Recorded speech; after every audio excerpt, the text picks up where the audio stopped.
ഞാൻ നല്ലൊരു റിയൽറ്ററിൻ്റെ പ്രൊഫൈലിൽ 1500 ദിറംസ് മാസം കൊടുത്തു കഴിഞ്ഞാൽ ദുബായ് ലാൻഡിലൊരു പ്രോപ്പർട്ടി, 2500 കൊടുത്തു കഴിഞ്ഞാൽ ഷെയ്ഖ് സായിദ് റോഡിലൊരു പ്രോപ്പർട്ടി, 3000 കൊടുത്തു കഴിഞ്ഞാൽ ജുമേരയിലൊരു പ്രോപ്പർട്ടി എന്നൊക്കെ കണ്ടു.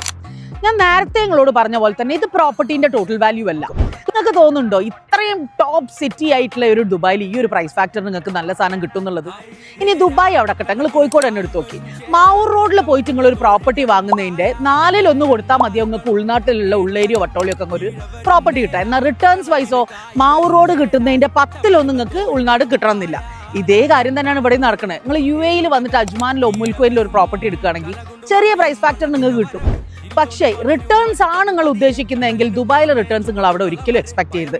അതിനുള്ള ബെസ്റ്റ് എക്സാമ്പിൾ 5 കൊല്ലം മുമ്പുള്ള അജ്മാൻ ഇങ്ങനെയാണ്, ഇപ്പോഴുള്ള അജ്മാൻ ഇങ്ങനെയാണ്. എന്നാൽ 5 കൊല്ലം മുമ്പുള്ള ദുബായ് ഇങ്ങനെയാണ്, ഇപ്പോഴുള്ള ദുബായ് ഇങ്ങനെയാണ്. അത് തന്നെയാണ് അതിൻ്റെ തെളിവ്. ഇനിയിപ്പോൾ ഞാനീ നിൽക്കുന്നത് മെയ്ദാൻ, അതായത് business bay down town DIFC, അതാ ബുർജ് ഖലീഫ കാണുന്ന അവിടെ നിന്ന് just 10 minute creek harbour, world iconic tower ആയ ക്രീക്ക് ടവർ വരാൻ പോകുന്ന, വലിയ മോള് വരാൻ പോകുന്ന ക്രീക്ക് ടവറിന് 10 മിനിറ്റ് ഡിസ്റ്റൻസിലുള്ള ഈ ഒരു മെയ്ദാനിൽ ഇമാറിൻ്റെ ഒരു ബ്രാൻഡ് ഹോട്ടൽ റെസിഡൻസ് ആയിട്ട് ഇവിടെ വരികയാണ്. അതിൽ 3 വർഷം കൊണ്ട് നിങ്ങൾ ആകെ കൂടി കൊടുക്കാനുള്ള 850,000 ദിറംസ് ആണ്. അതിൻ്റെ ഒരു കാൽക്കുലേഷൻ ഞാൻ കാണിച്ചു തരാം. അതിലൊരു ക്യാച്ച് ഉണ്ടെന്ന് തോന്നുന്നവർ മാത്രമേ ഈ നമ്പറിൽ വിളിക്കൂ.